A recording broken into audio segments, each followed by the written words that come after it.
जय श्रीकृष्ण. ज्ञानामृत सारमध्ये आपले स्वागत आहे. आज आपण भगवद्गीतेच्या त्या महासागरात बुडी मारणार आहोत जिथे विश्वासाचा सर्वात मोठा आणि पवित्र करार झाला आहे. कुरुक्षेत्राच्या रणांगणावर उभा असलेला अर्जुन जेव्हा कर्तव्याच्या ओझ्याखाली दबला गेला होता, तेव्हा भगवान श्रीकृष्णांनी काळाचा पडदा हटवून त्याला हे परम सत्य सांगितले. हे केवळ 2 श्लोक नाहीत, तर ही मानवजातीला दिलेली ईश्वराची सर्वात मोठी ग्वाही आहे. अध्याय 4 श्लोक 7 आणि 8, जिथे भगवंत सांगतात की ते कधी आणि का येतात. श्लोक: यदा यदा हि धर्मस्य ग्लानिर्भवति भारत अभ्युत्थानमधर्मस्य तदात्मानं सृजाम्यहम्. संदर्भ: या क्षणी रणांगणावर अर्जुनाची अवस्था अत्यंत बिकट झाली होती. त्याला वाटत होते की हे युद्ध म्हणजे केवळ रक्तपात आहे, ज्यामुळे धर्माचा नाश होईल. त्याचा भ्रम तोडण्यासाठी आणि त्याला विश्वाच्या संचालनाची रीत समजावण्यासाठी कृष्णाने हा श्लोक उच्चारला.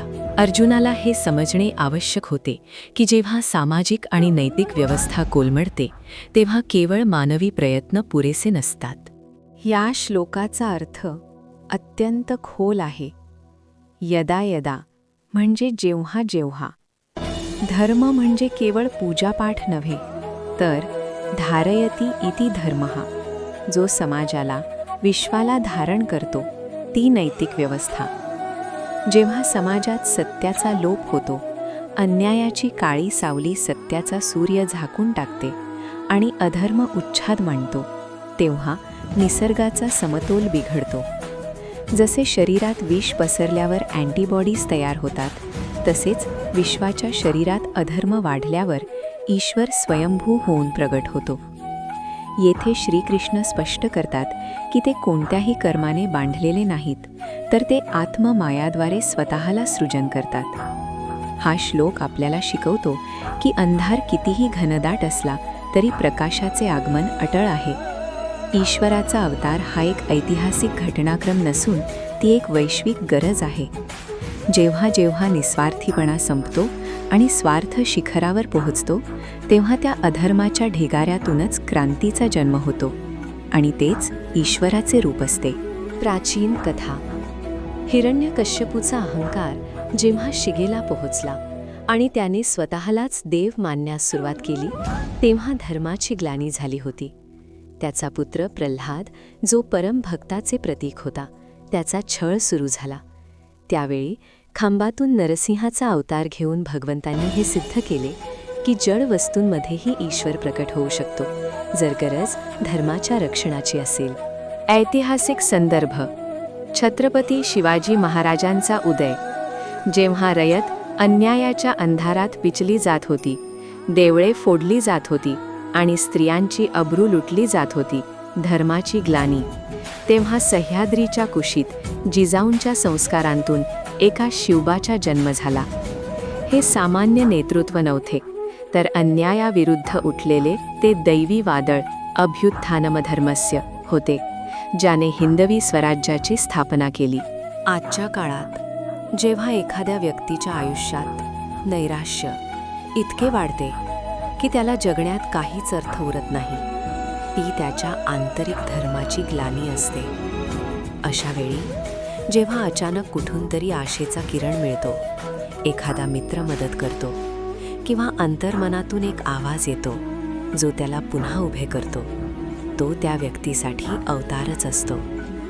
अंधाराच्या अतिरेकानंतरच प्रकाशाची किंमत कळते. हेच या श्लोकाचे आधुनिक सार आहे. श्लोक: परित्राणाय साधूनां विनाशाय च दुष्कृतां धर्म संस्थापनार्थाय संभवामी युगे युगे. आता प्रश्न येतो की भगवंत आल्यावर नक्की काय करतात? अर्जुनाला भीती होती की युद्धात गुरुजन आणि बांधव मारले जातील, पण कृष्णाने त्याला साधू आणि दुष्कृत पाती यातील फरक समजावून सांगण्यासाठी हा श्लोक सांगितला. त्यांनी अर्जुनाला हे स्पष्ट केले की हा लढा व्यक्तींविरुद्ध नसून प्रवृत्तींविरुद्ध आहे. माझ्या अवताराचा उद्देश केवळ मारणे नाही, तर वाचवणे आहे. हे शब्द अर्जुनाच्या मनातील हिंसेबद्दलचा अपराधीपणा काढून टाकण्यासाठी होते. या श्लोकात ईश्वराच्या अवताराची 3 प्रमुख कारणे दिली आहेत. 1. परित्राणाय साधूनाम. साधू म्हणजे केवळ वनात राहणारे ऋषी नव्हेत, तर सत्याच्या मार्गावर चालणारा प्रत्येक सज्जन माणूस. त्यांच्या रक्षणासाठी ईश्वर ढाल बनतो. 2. विनाशायच दुष्कृताम. जे समाजासाठी कीड आहेत, ज्यांचे कृत्य अमानवी आहे, त्यांचा नाश करणे ही हिंसेची कृती नसून ती एक शस्त्रक्रिया, सर्जरी आहे. 3. धर्मसंस्थापनार्थाय.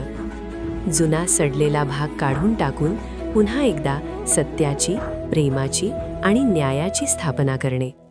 संभवामी युगे युगे हे आश्वासन आहे की हा चमत्कार फक्त एकदा घडला नाही, तर तो प्रत्येक युगात, प्रत्येक काळात आणि प्रत्येक संकटात घडत राहील. हे ईश्वराचे आपल्या भक्तांशी असलेलं कमिटमेंट आहे. जेव्हा जेव्हा सज्जन हतबल होतील, तेव्हा तेव्हा ईश्वर शस्त्र उचलेल. गजेंद्र मोक्षाची कथा. जेव्हा हत्तींचा राजा गजेंद्र एका मगरीने पकडला होता आणि त्याचे सर्व बळ संपले होते, तेव्हा त्याने आकाशाकडे सोंड करून कमळ अर्पण केले. त्या क्षणी आपल्या भक्ताच्या रक्षणासाठी परित्राणाय भगवान विष्णूंनी गरुडावळून खाली उतरून तत्काळ सुदर्शन चक्राने मगरीचा दुष्कृत अंत केला आणि गजेंद्राला वाचवले. ऐतिहासिक कथा.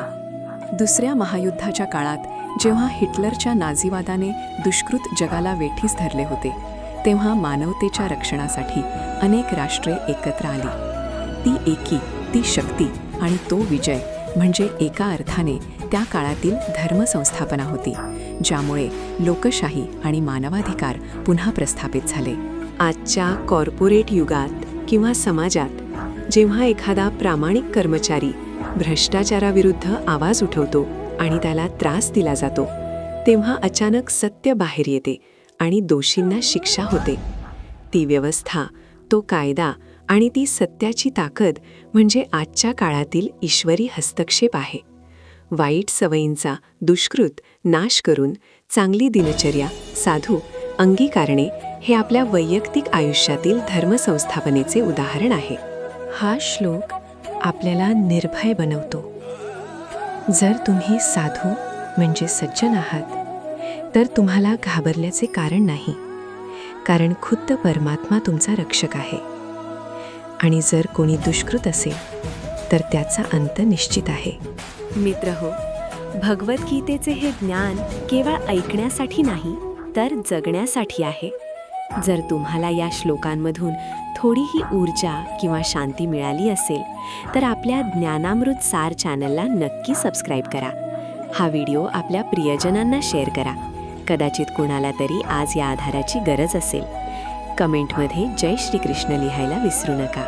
शेवटी आपण हेच प्रार्थना करूया की आपल्या मनातील अधर्माचा नाश होवो आणि विवेकाचा धर्म जागृत होवो. भेटूया पुढील व्हिडिओमध्ये एका नवीन अध्यायासह. तोपर्यंत ओम तत्सत. जय हिंद, जय भारत.